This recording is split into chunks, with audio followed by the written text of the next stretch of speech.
నాకు ఇవ్వనటువంటి అంశము సంపూర్ణ పతనము లేదా సంపూర్ణ భ్రష్టత్వం, టోటల్ డిప్రావిటీ. మనిషి యొక్క పతనం విషయంలో రెండు రకాల అభిప్రాయాలు ఉన్నప్పటికీ అందరూ ఏకీభవించే కొన్ని విషయాలు ఉన్నాయి. అది తెలుసుకోకపోతే మనం కన్ఫ్యూజ్ అయిపోతాం అన్నమాట. ఈ కాల్వినిజాన్ని విమర్శించే వాళ్ళు అసలు మనిషి పతనమే అవ్వలేదు అంటున్నారా?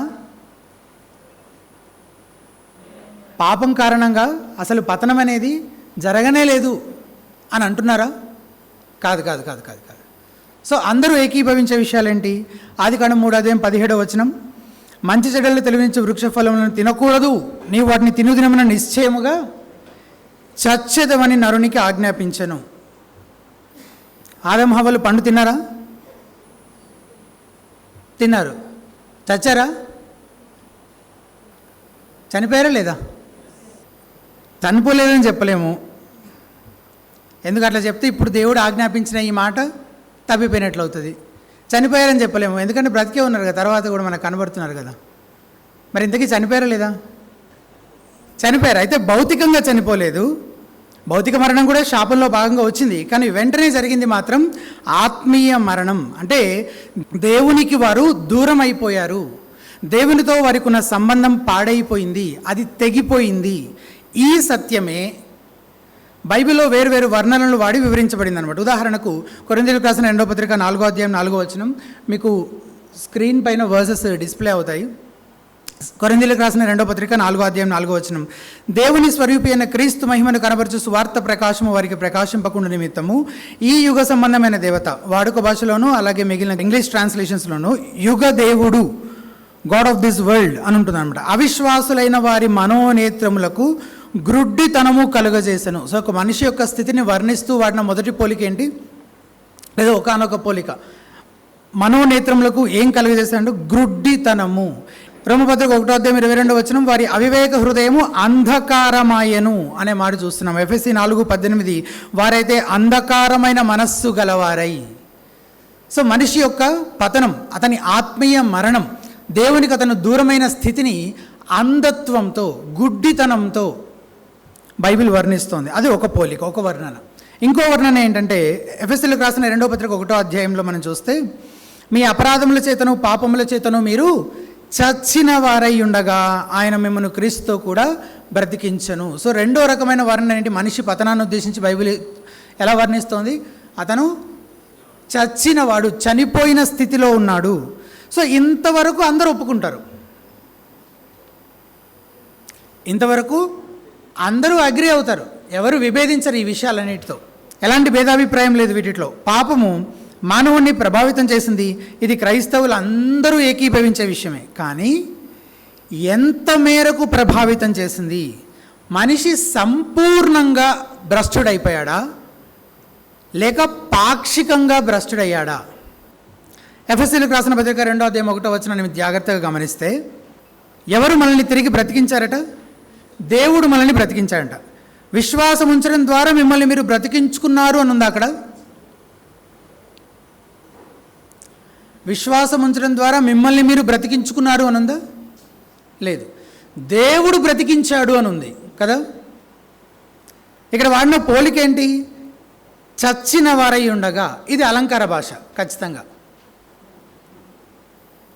చచ్చిన వారై ఉండగా అనే పోలిక వాడుతూ ఉన్నాడు కదా.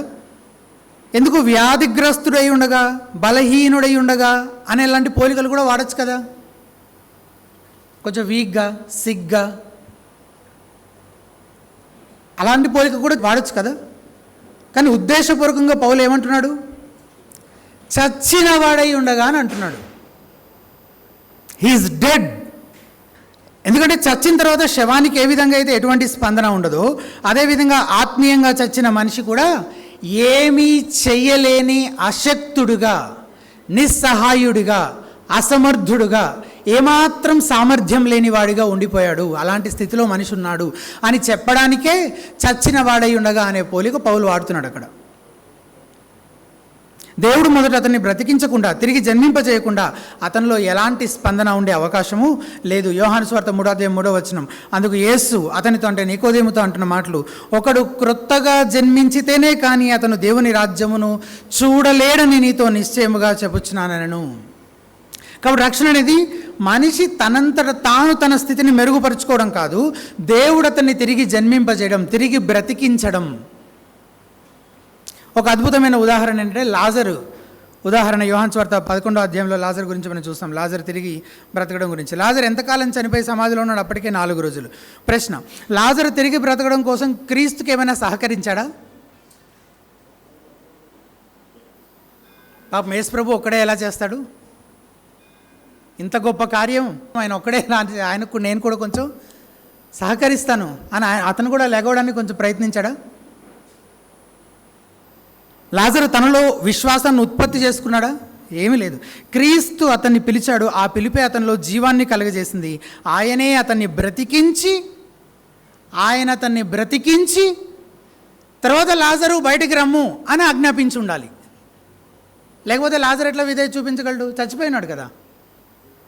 సో ఆ ఆజ్ఞతో పాటే ఆ ఆజ్ఞకు విధేయత చూపించగలిగే సామర్థ్యం ముందుగా దేవుడు అతనికి ఇచ్చి అతన్ని బ్రతికించి ఉంటే తప్ప లాజరు బయటికి రమ్ము అనే ఆజ్ఞకు అతను విధేయత చూపించలేకపోయేవాడు. ఇది రక్షణకు ఒక పిక్చర్ అనమాట. ఇప్పుడు కొంతమంది అభ్యంతరం చెప్తారు, ఏమని? ఇది శారీరక మరణం కదండి, ఆత్మీయ మరణం కదా. అవును, కానీ పాపి ఆత్మీయంగా చచ్చిన స్థితిలో ఉన్నాడు అని చెప్పింది ఎవరు? నేనా? ఈ పోలిక ఆత్మీయంగా పతనమైన మనిషికి వాడింది ఎవరు? పౌలు కదా. అందుకే లాజరు ఉదాహరణ తీసుకొని చెప్తున్నా. లాజరు కూడా చచ్చిపోయిన స్థితిలో ఉన్నాడు కదా. అలా ఆత్మీయంగా అటువంటి స్థితిలోనే మనం ఉన్నాము అని పౌలు చెప్తున్నాడు. కాబట్టి సంపూర్ణ భ్రష్టత్వం అంటే ఏంటి? అంటే మనిషి దేవునితో కోల్పోయిన సంబంధాన్ని తనకు తానుగా పునరుద్ధరించుకోవడానికి, తనంతట తాను దేవునితో తిరిగి సమాధాన పడటానికి, ఆ ఆత్మీయ అంధత్వాన్ని తనకు తానుగా తొలగించుకోవడానికి, ఆ చచ్చిన స్థితిలో నుండి తనను తాను జీవింపజేసుకోవడానికి లేదా బ్రతికించుకోవడానికి ఏమీ చెయ్యలేని అశక్తుడు, అసమర్థుడు, కనీసం ఆ వైపుగా ప్రయత్నించాలనే కోరిక కూడా అతనికి లేదు. అలాంటి స్థితిలో మనిషి ఉన్నాడు. దేవుడు ఇప్పుడు అతనికి విరోధి, శత్రువు. అతను దేవుని ద్వేషిస్తున్నాడు.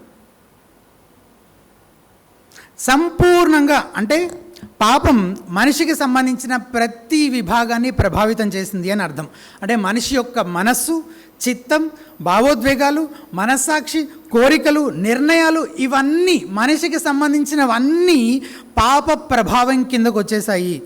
ఈ పరిస్థితి నుండి తనకు తాను బయటపడడానికి అవసరమైన శక్తి సామర్థ్యాలు మనిషిలో ఏమాత్రము లేవు. సో తిరిగి దేవుని దగ్గరికి రావడానికి, తిరిగి దేవునితో సంబంధాన్ని పునరుద్ధరించుకోవడానికి, క్రీస్తునకు రావడానికి, సమాధాన పడడానికి తనకు తానుగా చేయగలిగింది ఏమీ లేదు. ఆ విషయంలో మనిషి అసమర్థుడు, సంపూర్ణంగా భ్రష్టుడు. ఈ సిద్ధాంతానికి వ్యతిరేకంగా this is the basic definition, నిర్వచనం చెప్పాను ఎప్పుడు దాకా నేను. సంపూర్ణ భ్రష్టత్వం అంటే ఏంటి అని. దీనికి వ్యతిరేకంగా లేవనైతే అభ్యంతరాలు ఉన్నాయి. ఆ అభ్యంతరాలకు సమాధానాలు వాక్య వెలుగులో చూస్తే మనకి ఇంకా ఎక్కువ స్పష్టత వచ్చే అవకాశం ఉంటుంది. అందులో మొదటి అభ్యంతరం, మనిషికి స్వతంత్ర చిత్తం ఉంది కదా, ఫ్రీ విల్, స్వేచ్ఛా చిత్తం లేదా స్వతంత్ర చిత్తం ఉంది కదా. కొంచెం కాల్వినిజం గురించిన డిస్కషన్స్ కొంచెం ముందుకు సాగితే వెంటనే ఈ డిస్కషన్ వస్తుంది. దేని గురించి? స్వతంత్ర చిత్తం గురించి కదా. చిత్తం అంటే మనిషిలో నిర్ణయాలు తీసుకునేటువంటి విభాగం, నిర్ణయాలు చేసేటువంటి విభాగాన్ని చిత్తం అని అంటారనమాట. సంపూర్ణ భ్రష్టత్వం అంటే మనిషికి చిత్తం లేదు అని చెప్తుందా? చిత్తం లేదంటున్నామా మనం? చిత్తం లేదని ఎవరంటారు? అసలు చిత్తం లేదని కాదు, అతను నిర్ణయాలు తీసుకోలేడని అని కూడా కాదు. అతను ఒక యంత్రంలా ఉన్నాడు, ఒక మెషిన్ లాగా, ఒక రోబో లాగా ఉన్నాడు కాదు. మనిషి ఆలోచిస్తాడు, ఎన్నుకుంటాడు, ప్రేమిస్తాడు, తిరస్కరిస్తాడు.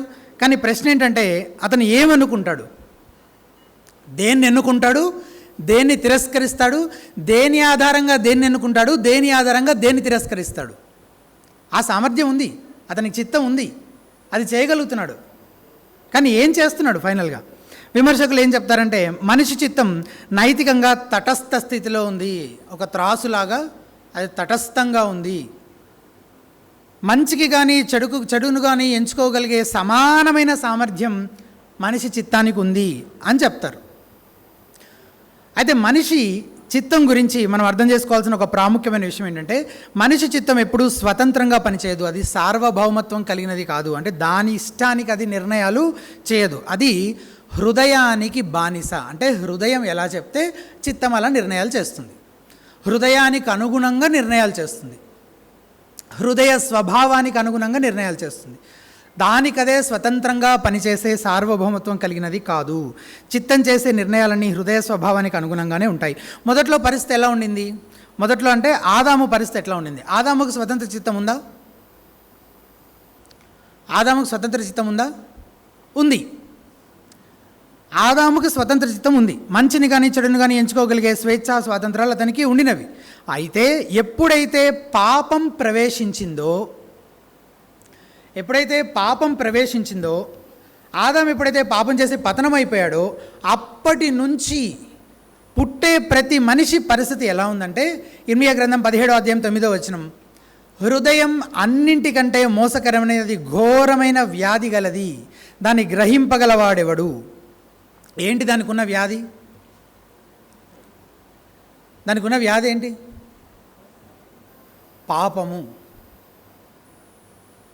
పాపమే. ఈ వ్యాధిగ్రస్తమైన హృదయం మనిషి చిత్తాన్ని నియంత్రించి అతను దుష్టత్వం వైపే మొగ్గు చూపేలా, పాపాన్నే ఎన్నుకునేలా నడిపిస్తుంది. ఈ భ్రష్ట హృదయం కారణంగా మనిషి ఎప్పుడూ పాపం వైపే మొగ్గు చూపుతాడు. పాపి యొక్క చిత్తం ఈ భ్రష్ట హృదయానికి బానిసగా ఉంది. సో స్వతంత్ర చిత్తం ఎవరికి ఉండింది? ఆదాముకు ఉండింది. అతను పాపం చేయకముందు, పతనం కాకముందు అతనికి స్వతంత్ర చిత్తం ఉండింది. కానీ ఒక్కసారి అతను పాపం చేసి పతనం అయిపోయిన తర్వాత అతని చిత్తం లేదా మనిషి చిత్తం అతని భ్రష్ట పతనమైన హృదయానికి, ఆ హృదయ స్వభావానికి బానిసగా ఉంది. కాబట్టి ఆ భ్రష్ట హృదయం ఏం చెప్తే ఆ చిత్తం అదే చేస్తుంది.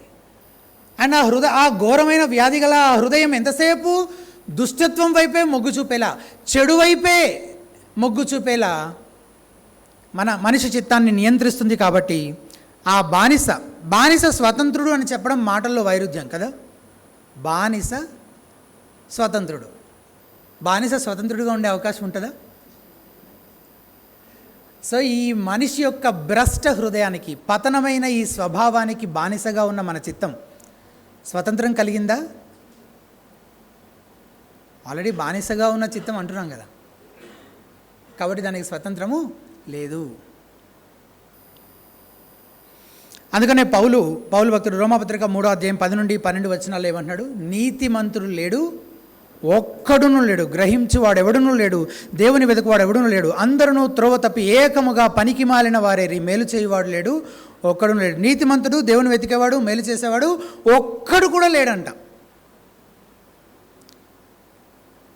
ఒక్కడు కూడా లేడు. ఏంటి? ఒక్కళ్ళు కూడా వాళ్ళకున్న స్వతంత్ర చిత్తాన్ని వాడి, తమకున్న స్వేచ్ఛా చిత్తం, ఆ ఫ్రీ విల్ ద్వారా ఒక్కరు కూడా నీతిమంతులుగా లేరు. ఎందుకు? మనిషి యొక్క ఆ భ్రష్ట హృదయానికి వారి చిత్తం బానిసగా ఉంది. యోహాను సువార్త 3వ అధ్యాయం 19-20 వచనాలు, ఆ తీర్పు ఇదే, వెలుగు లోకంలోనికి వచ్చిన కానీ తమ క్రియలు చెడ్డమైనందున మనుషులు వెలుగును ప్రేమింపక. ఎందుకు వెలుగును ప్రేమించట్లేదు మనుషులు? చీకటినే ప్రేమించిరి. దుష్కార్యము చేయు ప్రతి వాడు వెలుగును ద్వేషించును, తన క్రియలు దుష్క్రియలుగా కనబడుకున్నట్లు వెలుగునొద్దకు రాడు. సో మనిషి తటస్థంగా లేడు. అతను పాపాన్ని, చీకటిని ప్రేమిస్తున్నాడు, దేవుణ్ణి, వెలుగును ద్వేషిస్తున్నాడు. సో త్రాసు సమానంగానే ఉందా? మనిషి చిత్తం అనేది అలా సరిసమానంగా ఉండే ఒక త్రాసు లాంటిది అని విమర్శకులు అంటున్నారు కదా. నేను విమర్శకులు అంటున్నప్పుడు ప్రధానంగా అందులో ఉండేది ఆర్మీనియన్లే, కానీ వేరే వాళ్ళని కూడా ఉద్దేశించి చెప్తున్నాను కాబట్టి విమర్శకులు అంటున్నాను జనరల్గా. ఓకే, ఆ త్రాసు అలా కరెక్ట్గా సమానంగా ఈక్వల్గా ఉందా? ఎటు కావాలంటే అటు వెళ్ళేలాగా లేదు. ఒకవైపే చతికిలబడి కూర్చుంది. అలా దాన్ని కిందకి చతికిలబడి కూర్చునేలాగా చేసింది ఏంటి? పాపమే. అతని భ్రష్ట హృదయము, భ్రష్ట స్వభావము. అది ఆ చిత్తాన్ని దేవుని వైపు ఏమాత్రం ఆలోచింపనివ్వకుండా, నీతి వైపుకి, దేవుడు కోరుకున్న విధంగా జీవించే విధంగా, పరిశుద్ధత వైపుగా ఏమాత్రం మొగ్గు చూపనివ్వకుండా ఎంతసేపు పాపాన్నే, చీకటినే ప్రేమించేలా అతన్ని బంధించింది, ఆ అంధత్వంలో ఉంచింది.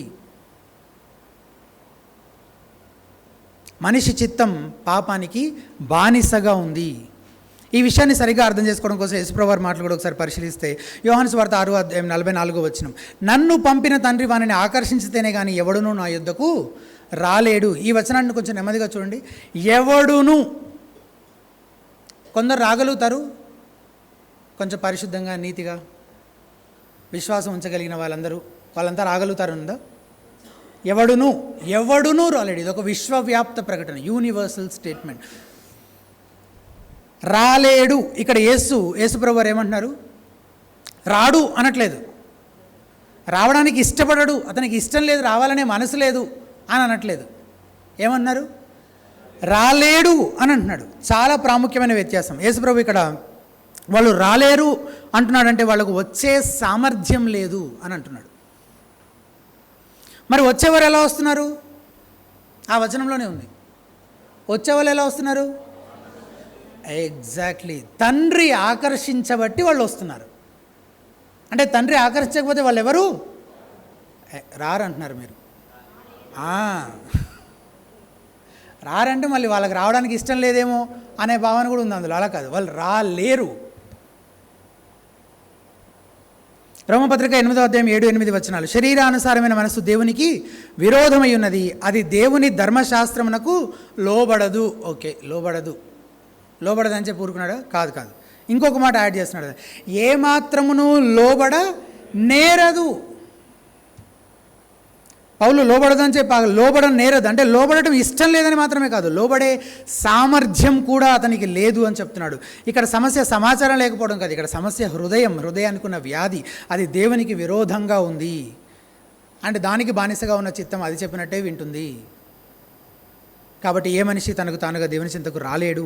కొరింథీయులకు రాసిన మొదటి పత్రిక 2:14 ప్రకృతి సంబంధి అయిన మనుషుడు దేవుని ఆత్మ విషయములను అంగీకరింపడు.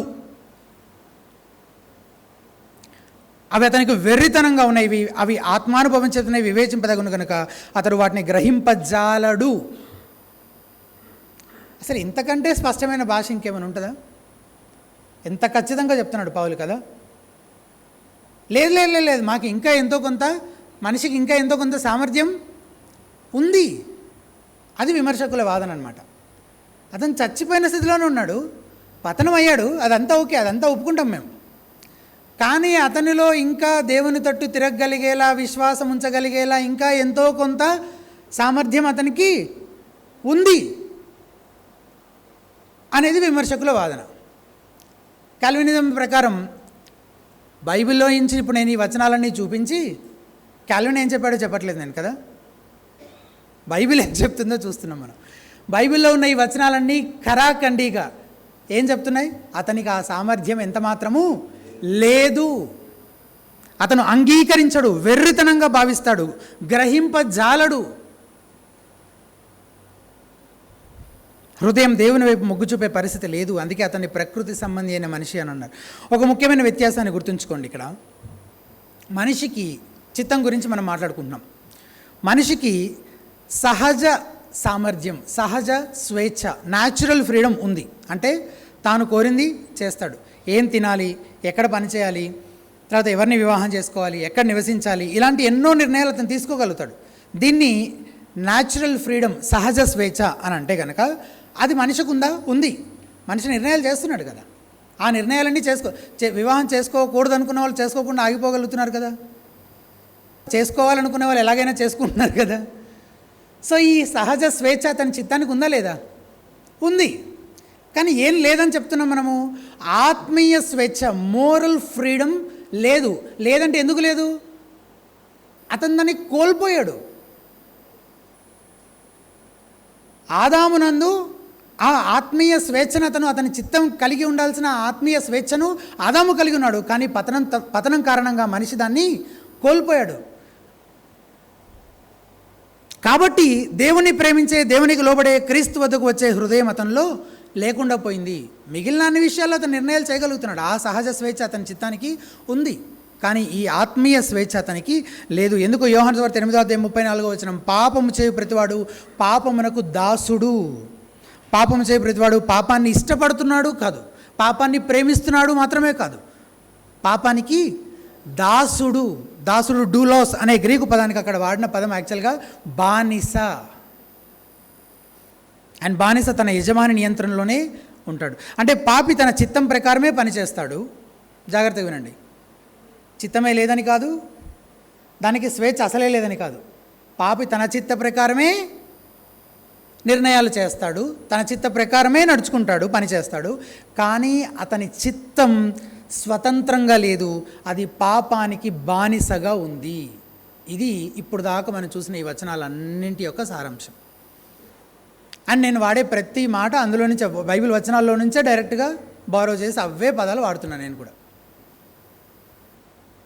పాపానికి బానిసగా ఉంది. రోమపత్రిక 6:7 మీరు పాపమునకు దాసులై ఉంటిరి, బానిసలై ఉంటిరి. రోమ 6:20 మీరు పాపమునకు దాసులై ఉన్నప్పుడు, బానిసలై ఉన్నప్పుడు. తిమోతికి రాసిన 2వ పత్రిక 2:25-26 సాతాను తన ఇష్టము చొప్పున చెరపట్టిన వీరు, సాతాను తన ఇష్టము చొప్పున చెరపట్టిన వీరు వారి ఉరిలో నుండి తప్పించబడాల్సిన ఆ స్థితిలో ఉన్నారు. వాళ్ళు స్వతంత్రులను చెప్పబడలేదు, వారు చెరపట్టబడిన వారిగా, బంధించబడిన వారిగా చెప్పబడ్డారు. కాబట్టి మనిషి బలవంతంగా పాపం చేయట్లేదు కదా, అతను పాపాన్ని ప్రేమిస్తూ పాపం చేస్తున్నాడు. తనకు తానుగా తన స్వతంత్ర చిత్తంతో దేవుని చెంతకు రావాలనే నిర్ణయాన్ని అతను చేయలేడు. ఒక చిన్న ఉదాహరణ చెప్పి మన తర్వాత దానిలోకి వెళ్దాం. ఒక సింహం ముందు 2 పాత్రలు ఉంచబడ్డాయి. సింహం ముందు 2 పాత్రలు ఉంచబడ్డాయి. ఒక దాంట్లో మాంసము, మరొక దాంట్లో గడ్డి. సింహం ఎంపిక చేస్తుంది. ఎంపిక చేయగలదా చేయలేదా? దేంట్లోది కావాలంటే తినొచ్చు, తినే స్వేచ్ఛ దానికి ఉంది కదా. కానీ అది ఏది తింటుంది? గడ్డిని తింటుందా? ఎందుకు? దానికి ఎంపిక చేసుకునే స్వేచ్ఛ లేదు కాబట్టి. అది బలవంతంగా మాంసం తినేలా మనమే దాన్ని బలవంత పెడుతున్నామా?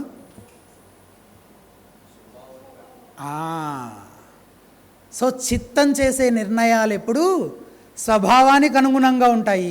ఆ స్వభావం ఒకవేళ భ్రష్ట స్వభావం అయితే అప్పుడు చిత్తం చేసే నిర్ణయాలన్నీ కూడా పాపభూయిష్టమైనవే ఉంటాయి. సింహం ఎప్పుడు ఎలాగైతే మాంసాన్నే కోరుకుంటుందో, పతన స్థితిలో ఉన్న మనిషి ఎప్పుడు పాపాన్నే కోరుకుంటాడు. పాపి తనకి ఇష్టమైందే అనుకుంటాడు. సమస్య ఏంటంటే అతని హృదయం దేవుణ్ణి ఇష్టపడట్లేదు, పాపాన్నే ఇష్టపడుతుంది. కాబట్టి పాపానికి బానిసగా ఉన్న చిత్తం ఎల్లప్పుడూ పాపాన్నే ఎంచుకుంటుంది. కాబట్టి ఒక వ్యక్తి విశ్వసించగలిగాడంటే అది అతను తన స్వతంత్ర చిత్తంతో చేసిన నిర్ణయం ఎంత మాత్రం కాదు. మరి ఎలా చేసిన నిర్ణయం అది? కొరింథీయులకు రాసిన మొదటి పత్రిక 12:3 పరిశుద్ధాత్మ వలన తప్ప ఎవడును యేసు ప్రభు అని చెప్పలేడు. యేసు ప్రభు అని ఎవరైనా ఒప్పుకునే ఆ స్థితిలోకి రావాలంటే ఎవరు సహాయం చేయాలి, ఎవరు కార్యం చేయాలట? పరిశుద్ధాత్మ వలన తప్ప ఎవడు చేయలేడు. అంటే పరిశుద్ధాత్ముడు చేస్తున్నాడు కాబట్టి ఎవరైనా యేసుక్రీస్తు ప్రభు అని దేవుడని ఒప్పుకొని అంగీకరించి ఆయన చెంతకు రాగలుగుతున్నారు. రెండవ అభ్యంతరం, దేవుడు అందరినీ విశ్వసించమని, మారు మనసు పొందమని ఆజ్ఞాపించాడు. సరే, మీ అసలు స్వతంత్ర చిత్తమే లేదు, అతని చిత్తం బానిసగా ఉంది, అతని స్వభావం ఏమో భ్రష్ట స్వభావం అయిపోయింది. కానీ మరి దేవుడు ఎందుకు అందరినీ విశ్వసించమని, మారు మనసు పొందమని ఆజ్ఞాపిస్తున్నాడు? అయితే మనిషికి స్పందించే శక్తి ఉండాలి కదా, విధేయత చూపించే ఆ ఆజ్ఞకు లోబడే సామర్థ్యం ఉండాలి కదా. అది లేకుండా ఆజ్ఞాపించడంలో అర్థమే ఉంటుంది అసలు? ఆజ్ఞ ఉందంటే విధేయత చూపించే సామర్థ్యం కూడా ఉండి తీరాలి అనేది విమర్శకుల వాదన. ఇది సంపూర్ణ భ్రష్టత్వం అనే ఈ సిద్ధాంతానికి వ్యతిరేకంగా చాలామంది లేవనైతే ఒక బలమైన అభ్యంతరం అనమాట. చాలామంది ఏమంటారంటే, సరే మనిషి పాపి అని ఒప్పుకుంటాం, కానీ దేవుడు అతన్ని విశ్వసించమని పిలుస్తున్నాడు కదా, అలాంటి వాక్య భాగాలన్నీ చూపించి, అలాంటి వాక్య భాగాలు, ఇదిగో విశ్వసించమన్నాడు, ఇదిగో మారు మనసు పొందమన్నాడు, ఇదిగో తాను తట్టు తిరగమన్నాడు, ఇదిగో పశ్చాత్తాపడమన్నాడు, ఇలాంటి వచనాలన్నీ చూపించి ఇవన్నీ చేయమంటున్నాడంటే అది చేయగలిగే సామర్థ్యం ఖచ్చితంగా మనకి ఉండాలి.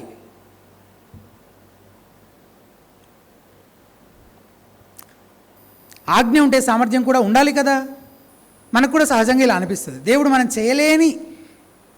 చేయలేనిది చేయమని ఎందుకు ఆజ్ఞాపిస్తాడు? మరి మన దేవుడు అలాంటి దేవుడు కాదు.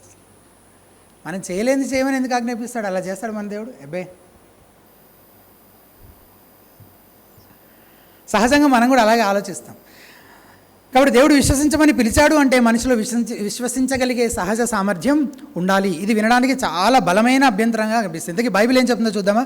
మొదటి ఒక సూత్రం చాలా స్పష్టంగా మన బైబిల్ బోధిస్తుంది. బైబిల్లో దేవుని ఆజ్ఞలు అసలు ఎందుకు ఇవ్వబడ్డాయి, వాటి ఉద్దేశం ఏంటంటే తరచుగా బైబిల్లో ఉన్న దేవుని ఆజ్ఞలు మనిషి సామర్థ్యాన్ని కాదు, అతని బాధ్యతను సూచిస్తున్నాయి. మనిషి సామర్థ్యాన్ని కాదు, అతని ఎబిలిటీని కాదు, అతని రెస్పాన్సిబిలిటీని, అతని బాధ్యతని సూచిస్తున్నాయి దేవుని ఆజ్ఞలు. అంటే దేవుడు మనిషి ఎలా ఉండాలని కోరుకుంటున్నాడో, దేవుని పరిశుద్ధ ప్రమాణాలు ఎటువంటివో వాటిని సూచిస్తున్నాయి దేవుని ఆజ్ఞలు, మనిషి యొక్క సామర్థ్యాన్ని కాదు. ఉదాహరణ చెప్తే మీకు ఇంకా బాగా అర్థమవుతుంది. అపోస్తల కార్యాల గ్రంథం 17వ అధ్యాయం 30వ వచనం. ప్రతి చోట ఉన్న మనుషులందరూ మారు మనసు పొందవాలని దేవుడు ఆజ్ఞాపించుచున్నాడు. ప్రతి చోట ఉన్న మనుషులందరూ మారు మనసు పొందాలని దేవుడు ఇది ఒక విశ్వవ్యాప్త ఆజ్ఞ, మొత్తం యూనివర్సల్ కమాండ్, అందరికీ ఇవ్వబడిన ఆజ్ఞ. అంటే మారు మనసు పొందాల్సిన బాధ్యత ఎవరెవరిపైన ఉంది? మనుషులందరిపైన ఉంది. కానీ ప్రశ్న చూడండి, అందరూ మారు మనసు పొందుతున్నారు మరి? లేదు. అంటే ఆజ్ఞ ఉండడం సామర్థ్యం ఉందని నిరూపించదు. నేను పరిపూర్ణుడై ఉండలాగా మీరు నా వలె పరిపూర్ణులై ఉండండి అని చెప్పాడు యేసు ప్రభు. ఎంతమంది ఇప్పుడు దాకా యేసు ప్రభులాగా ఈ లోకంలో జీవించిన కాలంలోనే పరిపూర్ణంగా జీవించారు?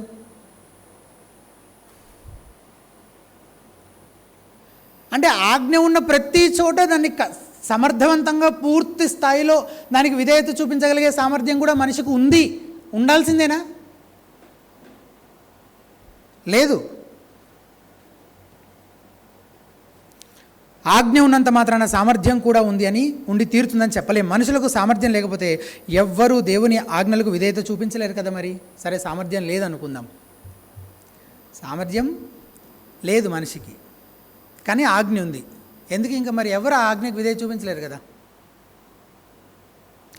ఆజ్ఞ ఉందంటే సామర్థ్యం ఉండి తీరాల్సిందే అనేది తప్పు. చాలా ఆజ్ఞలు ఉన్నాయి, వాటికి మనము విధేయత చూపించలేకపోతున్నాం. ఓకే, అప్పుడు మనం ఏమంటున్నాం? సామర్థ్యము లేదంటున్నాం. మరి ఎలా ఇప్పుడు? అంటే ఆజ్ఞలకు ఎవరు విధేయత చూపించలేరా? ఎవరు విధేయత చూపించలేరా? చూపించగలుగుతారు. మనిషి తనకు తానుగా విధేయత చూపించలేడు, కానీ కొందరు స్పందిస్తున్నారు, కొందరు మారుమనసు పొందుతున్నారు, కొందరు రక్షించబడుతున్నారు. అది ఎలా సాధ్యపడిందంటే దేవుడు తాను ఎన్నుకున్న తన ప్రజల విషయంలో ఆజ్ఞతో పాటు దానికి లోబడగలిగే సామర్థ్యం కూడా అనుగ్రహిస్తున్నాడు కాబట్టి వారు లోబడుతున్నారు. ఇదే నేను ఇందాక లాజర్ స్టోరీలో కూడా చెప్పాను. సామర్థ్యం ఎవరికీ లేదు, ఆజ్ఞకు విధేయత చూపించే సామర్థ్యం అసలు ఎవరికీ లేదు. విమర్శకులు ఏమంటున్నారు? ఆజ్ఞ ఉందంటే సామర్థ్యం ఉండి తీరాలన్నారు. కాదు. ఆజ్ఞ ఉంది కానీ సామర్థ్యం లేదు. మరి విధేయత చూపించేవాళ్ళు, లోబడేవాళ్ళు, మారుమనసు పొందేవాళ్ళు, విశ్వసించే వాళ్ళు కొందరు ఉన్నారు కదా. ఆ కొందరిలో మనం కూడా ఉన్నాం కదా, ఈ కొందరు కూడా ఉన్నారు కదా.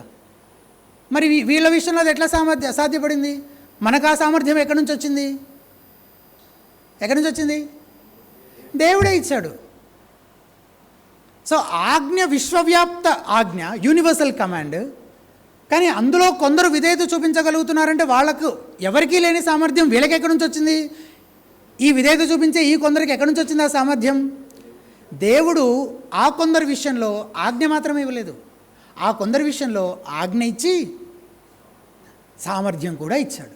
దానికి లోబడే సామర్థ్యం, దానికి విధేయత చూపించే సామర్థ్యం కూడా ఇచ్చాడు. లాజర్ విషయంలోనే బెస్ట్ ఎగ్జాంపుల్ కదా.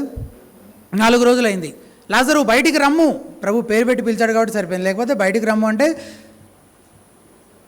సమాజ చేయబడిన వారందరూ వచ్చేసేవాళ్ళని సరదాగా చాలామంది చెప్తుంటారు. అవునా?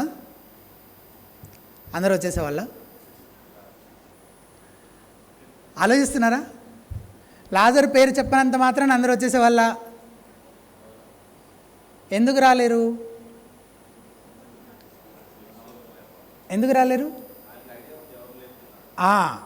ఐడియా ఉంది కాబట్టి ఆయన ఏం చేయాలి?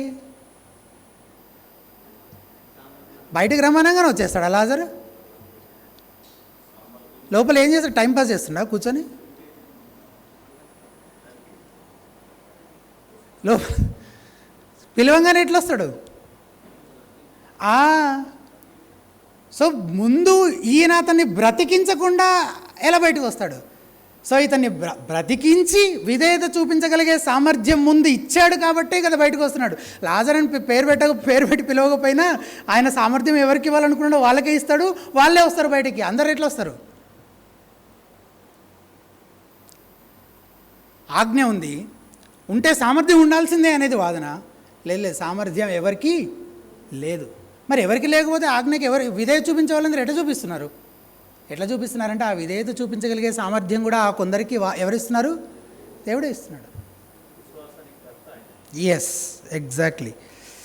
సో దేవుని ఆజ్ఞల ఉద్దేశం 3 విధాలుగా ఉంది. దేవుని ఆజ్ఞల ఉద్దేశం, ఒకటి, దేవుడు పరిశుద్ధుడు, మహోన్నతుడు, ఆయన ప్రమాణాలు చాలా ఉన్నతంగా ఉన్నాయని ప్రకటించడం, దేవుని పరిశుద్ధత గురించి. 2, మనిషి పాపి కాబట్టి పరిశుద్ధుడైన దేవుని మహా ఉగ్రత అతనిపై నిలిచి ఉంది అని ప్రకటించడం. 3, పరిష్కారాన్ని సూచించడం. దేవుని గురించి చెప్పడం, మనిషి గురించి చెప్పడం. మరి దేవుడు ఇలాంటి వాడైతే, మనిషి ఇలాంటి వాడైతే మరి దానికి పరిష్కారం ఏంటి? పరిష్కారం క్రీస్తే. మారుమనసు పొంది క్రీస్తునందు విశ్వాసం ఉంచడం ద్వారా పాపక్షమాపణ, నిత్య జీవము పొందుకుంటారు అని ప్రకటించడం. ఇది ఆజ్ఞల యొక్క ఉద్దేశం. దేవుడు మహోన్నతుడని, మనిషి బాధ్యత మారుమనసు పొంది విశ్వసించాలి అని ప్రకటించడం. దీని అర్థం అందరికీ సామర్థ్యం ఉందని కాదు. ఆజ్ఞ సామర్థ్యాన్ని నిరూపించదు, ఆజ్ఞ బాధ్యతను ప్రకటిస్తుంది అంతే. దేవుడు మనల్ని పరిపూర్ణంగా ఉండమని ఆజ్ఞాపించాడు, పాపం చేయొద్దని ఆజ్ఞాపించాడు, ఆయన్ని ప్రేమించమని ఆజ్ఞాపించాడు. మనిషి వాటిని సంపూర్ణంగా పాటిస్తున్నాడా? లేదు. అవి దేవుని ప్రమాణాన్ని చూపిస్తున్నాయి, మనిషి సంపూర్ణంగా పాటించగలడని సూచించట్లేదు. అలాగే మారు మనసు పొంది విశ్వాసం ఉంచగలిగే సామర్థ్యం కూడా మనకి లేదు. దేవుడు వాటిని ఆజ్ఞాపిస్తున్నాడు, ఎందుకంటే అవి మన బాధ్యత ఉంది, కానీ సామర్థ్యం లేదు. మనిషి తనంతట తాను ఆజ్ఞను నెరవేర్చలేడైతే దేవుడే తాను ఎన్నుకున్న తన ప్రజల విషయంలో ఏం చేస్తున్నాడు? ఆజ్ఞతో పాటు ఆజ్ఞకు లోబడగలిగే సామర్థ్యం కూడా ఇస్తున్నాడు. అందుకే వాక్యంలో విశ్వాసం, మారు మనసు అనేవి వరాలుగా చెప్పబడ్డాయి. నా దగ్గర కొన్ని రిఫరెన్సెస్ ఉన్నాయి, అవన్నీ ఇప్పుడు చదివే టైం లేదు. ఒక్కొక్క వచనం చూపిస్తాను. విశ్వాసం దేవుడు అనుగ్రహించే వరం. ఇప్పుడు విమర్శకుల వాదన ఏంటి? లేదు, మనం విశ్వసించగలిగే సామర్థ్యం మనకి ఉంది, దేవుడు ఆజ్ఞాపిస్తున్నట్టు మనం విశ్వాసం ఉంచగలం అని అంటున్నారు. కానీ వాక్యం ఏం చెప్తుంది? 8వ వచనం, ఎఫెసీయులకు రాసిన పత్రిక 2వ అధ్యాయం 8వ వచనం, మీరు విశ్వాసం ద్వారా కృపచేతనే రక్షించబడి ఉన్నారు, ఇది మీ వలన కలిగినది కాదు, దేవుని వరమే. ఫిలిపియన్స్ 1:30, ఫిలిపి 1:30, క్రీస్తునందు విశ్వాసం ఉంచడం మాత్రమే కాక ఆయన పక్షముగా శ్రమపడుటయు ఆయన పక్షముగా మీకు అనుగ్రహించబడిన. సో విశ్వాసం కూడా వరమే, it is a free gift, అది కూడా మీకు అనుగ్రహంగా ఇవ్వబడింది. సరే, మరి మారు మనసు పరిస్థితి ఏంటి? విశ్వాసం అంటే సరే ఫ్రీ గిఫ్ట్గా దేవుడు మనకి ఇస్తున్నాడు, విశ్వాసం ఒక వరంగా ఇస్తున్నాడు కాబట్టి మనం విశ్వాసం ఉంచగలుగుతున్నాం. మరి మారు మనసు విశ్వాసం ఉంచాల్సింది మనమే, మారు మనసు పొందాల్సింది మనమే. మన పక్షంగా దేవుడు విశ్వాసం ఉంచడు, దేవుడు మారు మనసు పొందడు. కానీ అది చేయగలిగే సామర్థ్యం మనకు ఎవరిస్తున్నారు? దేవుడే ఇస్తున్నాడు. అపోస్తల కార్యాల గ్రంథం 11వ అధ్యాయం 18వ వచనం, వారు ఈ మాటలు విని మరేమీ అడ్డము చెప్పక, అట్లయితే అన్యజనులకును దేవుడు జీవార్థమైన మారు మనస్సును దయచేయుచున్నాడు. మారు మనస్సును దేవుడు దయచేయుచున్నాడు. ఓహ్, మారు మనస్సు కూడా మనది కాదైతే, ఇంకా ఇది నాది అని చెప్పుకోవడానికి ఏమైనా ఉందా ఇందులో? నేను విశ్వాసం, నేను మారు మనసు, నువ్వే మారు మనసు పొందావు, కానీ నువ్వు ఎట్లా చెప్తున్నావు అంటే అది నీలోనే, నీ నుండే, నీ ద్వారానే ఉద్భవించింది అన్నట్టు మాట్లాడుతున్నావు. కాదు, అది నీకు ఎవరు దయచేశారు? దేవుడు దయచేశాడు. కాబట్టి మనం విశ్వసించాము నిజమే, మనం మారు మనసు పొందాం నిజమే, కానీ అలా చేయగలిగేలా దేవుడు మొదట మనల్ని బ్రతికించాడు కాబట్టి మనం చేయగలిగాం. లేకపోతే మనకై మనం ఏదైనా చేయగలిగే శక్తి మనకి లేదు. పూర్తిగా అశక్తులము, అసమర్థులము, సంపూర్ణంగా భ్రష్టులం. అందుకే రక్షణ అనేది దేవుడు ఆజ్ఞాపించి ఎవరు విధేయత చూపిస్తారా అని ఎదురు చూస్తూ మనుషులకు రక్షణ పొందగలిగే అవకాశం ఇవ్వడం మాత్రమే కాదు, రక్షణ అనేది చచ్చిన వారిని బ్రతికించడం, కొత్త హృదయాన్ని అనుగ్రహించడం, విశ్వాసం, మారు మనస్సులను వరాలుగా అనుగ్రహించడం. కాబట్టి ఆజ్ఞ ఉందంటే సామర్థ్యం ఉన్నట్లు కాదు, దేవుడే తన ప్రజలకు ఆజ్ఞతో పాటు సామర్థ్యం కూడా అనుగ్రహిస్తాడు. ఇది రెండవది. రెండు ఎంతవరకు వెళ్ళగలుగుతామో టైం ఉన్న దాన్ని బట్టి వెళ్దాం మనం. మూడో అభ్యంతరం, మనుషులు సంపూర్ణంగా భ్రష్టులైతే వారు ఎలా మంచి పనులు చేస్తున్నారు? మీరు మరీ దీన్ని భూతత్వంలో పెట్టి చాలా పెద్దదిగా చూపిస్తున్నారు. మనిషి మరీ అంత దారుణమైన వాడే కాదులే మనిషి. నన్ను చూడండి, అసలు మా ఊర్లో నన్ను నా గురించి అడగండి. మనిషి మరీ సంపూర్ణంగా భ్రష్టుడని ఎట్లా అంటారు? మనుషులు ఎన్ని మంచి పనులు చేస్తున్నారు. అసలు మంచి పనులు అసలే చేయలేరని ఎవరన్నారు? ఇప్పుడు ఇంతసేపు మాట్లాడుకున్నాం మనం దీని గురించి. మనిషి అసలు మంచి పనులు చేయలేడు అని మనం ఏమైనా అనుకున్నామా, మాట్లాడుకున్నామా? ఈ ప్రశ్న వెనకాల చాలామంది కాల్వినిస్టులపై చేసే ఒక అబద్ధ ఆరోపణ ఏంటంటే, మనుషులు సంపూర్ణంగా భ్రష్టులయ్యారంటే మనుషులందరూ సంపూర్ణంగా అత్యంత దుర్మార్గులుగా, నీచులుగా, అత్యంత చెడ్డవారిగా అయిపోయారు అని చెప్తున్నామని వారు అంటారు. కానీ సంపూర్ణ భ్రష్టత్వం అంటే అది కాదు. అది కాదు సంపూర్ణ భ్రష్టత్వం అంటే. సంపూర్ణం అంటే మనిషికి సంబంధించిన ప్రతీదీ, అంటే అతని మనస్సు, బుద్ధి, మనసాక్షి, కోరికలు, అతనికి సంబంధించిన ప్రతీదీ పాపం చేత ప్రభావితం చేయబడ్డాయి. తద్వారా అతను క్రీస్తునొద్దకు రాలేని అశక్తుడుగా, అసమర్థుడుగా అయిపోయాడు. ఇది క్రీస్తు దగ్గరకు రావడం గురించి, ఇది రక్షణ పొందడం గురించి మనం మాట్లాడుతుంది. అసలు అతను ఏ మంచి పని చేయలేడు అనే దాని గురించి కాదు. అతను మంచి పనులు అసలే చేయలేడని చెప్పట్లేదు. అయితే మనిషి ఎందుకు అత్యంత చెడ్డవాడిగా అయిపోలేదు ఇంకా?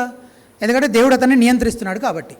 ఒకవేళ మనిషిలో ఉన్న భ్రష్టత్వం పూర్తి స్థాయిలో, మనందరిలో ఉన్న భ్రష్టత్వం బయటకి ఇట్లా విజృంభించి బయటకు వచ్చేసింది అనుకోండి, అప్పుడు ఈ భూమి నరకం కంటే కేవలం కొంచెం తక్కువగా ఉంటుంది అంతే.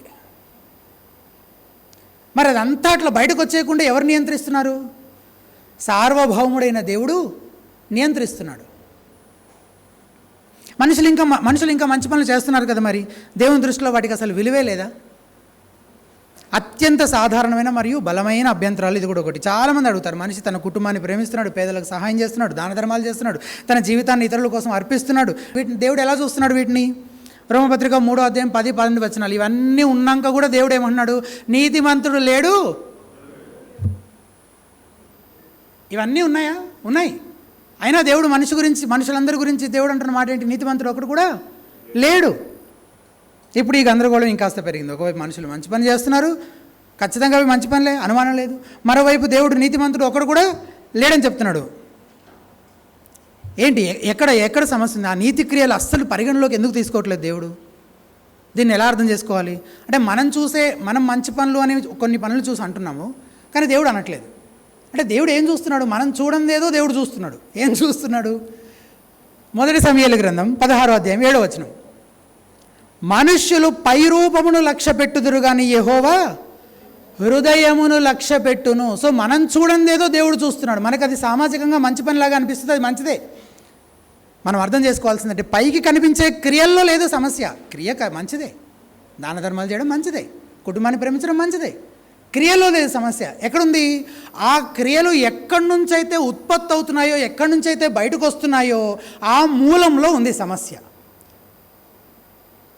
కాబట్టి యెషయా 64:6, మా నీతి క్రియలు నీవు మురికి గుడ్డల వలె. మా చెడ్డ క్రియలు కాదు, మా నీతి క్రియలు. ఎందుకు?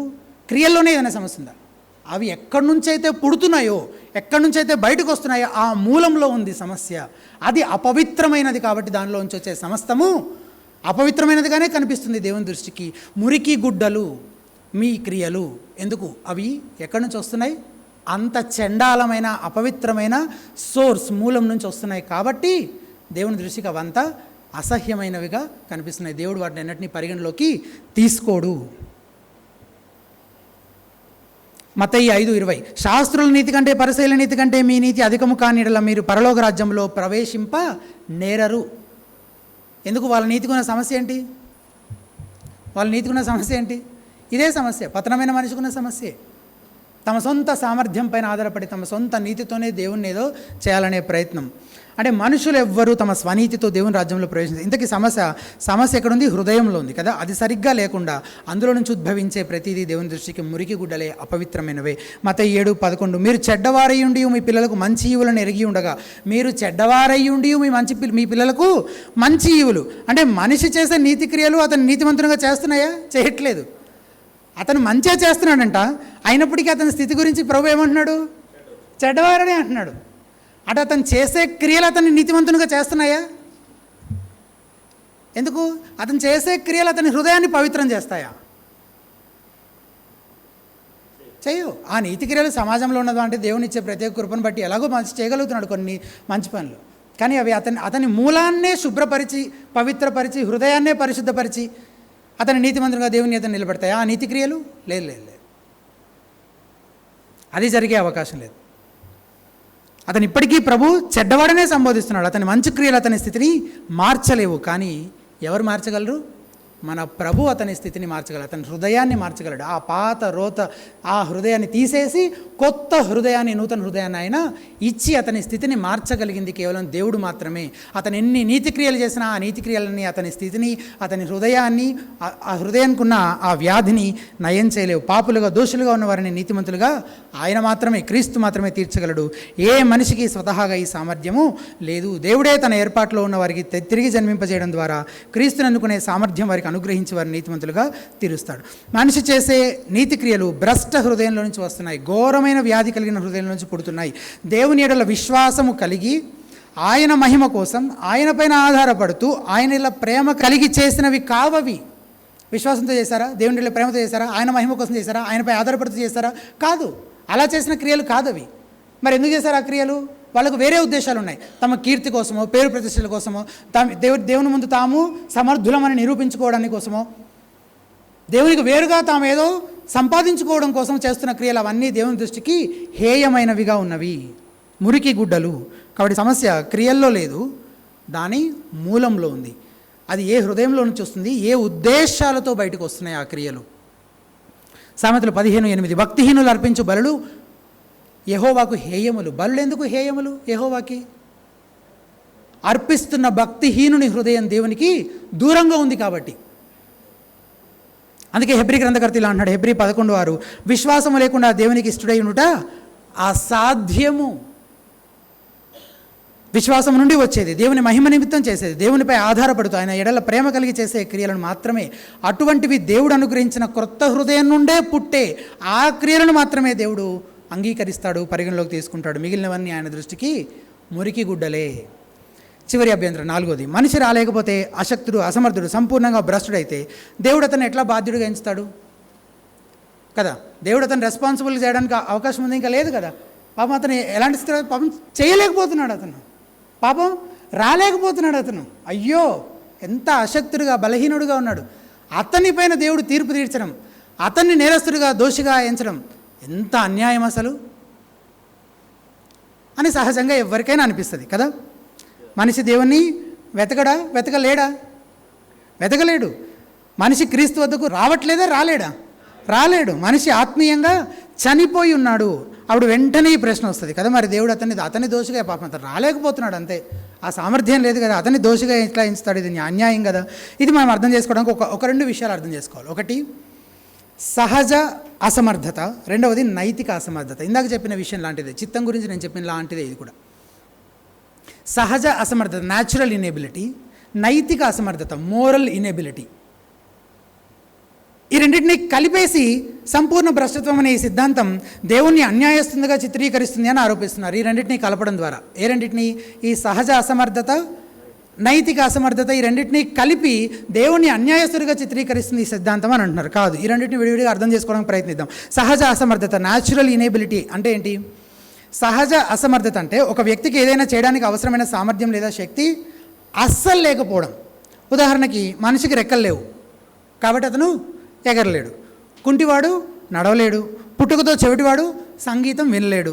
ఇప్పుడు ఒక న్యాయమూర్తి నువ్వు ఎగరడం లేదు కాబట్టి నేను శిక్షిస్తున్నాను అని రెక్కలు లేని వాడితో, నువ్వు నడవలేకపోతున్నావు కాబట్టి నువ్వు నేరస్తుడివి అని కుంటివాడితో, నువ్వు వినలేకపోతున్నావు కాబట్టి నువ్వు దోషివి అని చెవిటివాడితో అంటే అప్పుడు అది న్యాయమా అన్యాయమా? ఖచ్చితంగా అన్యాయమే కదా. ఎందుకంటే అతను చేయలేకపోవడం అతను తప్పు కాదు, అతనికి ఆ సామర్థ్యం అసలు లేదు. ఈ రకమైన అసమర్థత బాధ్యత నుంచి తప్పిస్తుంది మనిషిని. అంటే ఇలా ఎవరికైనా సామర్థ్యం లేకపోతే వాళ్ళు బాధ్యులు కాదు. కానీ బైబిల్ మనిషి స్థితిని ఇట్లా వివరించట్లేదు. ఈ సహజ సామర్థ్యం లేదని చెప్పట్లేదు మనిషికి, ఈ సహజ సామర్థ్యం ఉంది మనిషికి.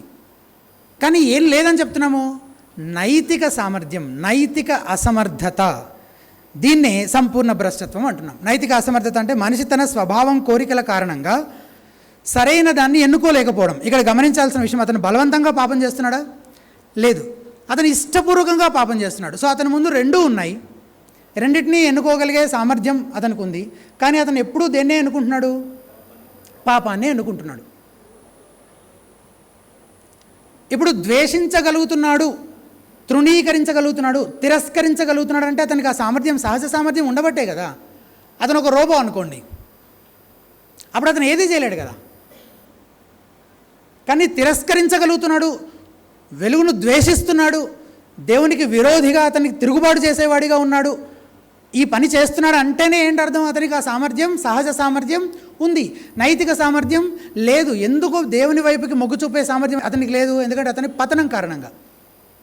మనిషికి ఆలోచించే శక్తి ఉంది, నిర్ణయం తీసుకునే శక్తి ఉంది, కోరికలు ఉన్నాయి, సహజ సామర్థ్యం ఉంది, కానీ అతనికి దేవుని వైపుకు మొగ్గు చూపే ఆ నైతిక సామర్థ్యం లేదు. ఒక ఉదాహరణ చూద్దాం. ఒక వ్యక్తి జీవితం అంతా జూదమాడి తన సంపద మొత్తం కోల్పోయాడు అనుకుందాం. ఇప్పుడు అప్పిచ్చిన వాళ్ళు వసూలు చేసుకోవడం కోసం వచ్చారు. అతను ఇట్లా అంటున్నాడు, ఏమని? నేను అప్పు తీర్చలేని స్థితిలో నేను ఉన్నాను కాబట్టి ఇక నా వల్ల కాదు అని చేతులు ఎత్తేస్తున్నాడు. అప్పుడు వాళ్ళు ఏమంటారు? వసూలు చేయడానికి వచ్చిన వాళ్ళు, అయ్యయ్యో అవునా, అయ్యో పాపం, నువ్వు చేయలేవు కదా, నువ్వు తీర్చలేవు కదా, పాపం నువ్వేం చేస్తావులే, మేమే ఎలాగోలా సర్దుకుంటామని వెళ్ళిపోతారా?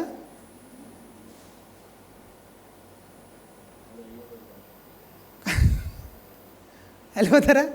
నువ్వు ఏం చేస్తావో మాకు సంబంధం లేదు, మా డబ్బులు మాకు.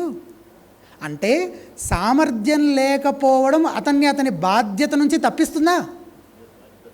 సామర్థ్యం లేకపోయినా అతని బాధ్యత ఇంకా ఉంది. అయ్యో సామర్థ్యం లేని వ్యక్తిని అతని బాధ్యునిగా చేయడం అన్యాయం కదా అని దేవుణ్ణి అడగడం చాలా ఈజీ. అప్పిచ్చి ఇవ్వనంటూ ఊరుకుంటాం మనం?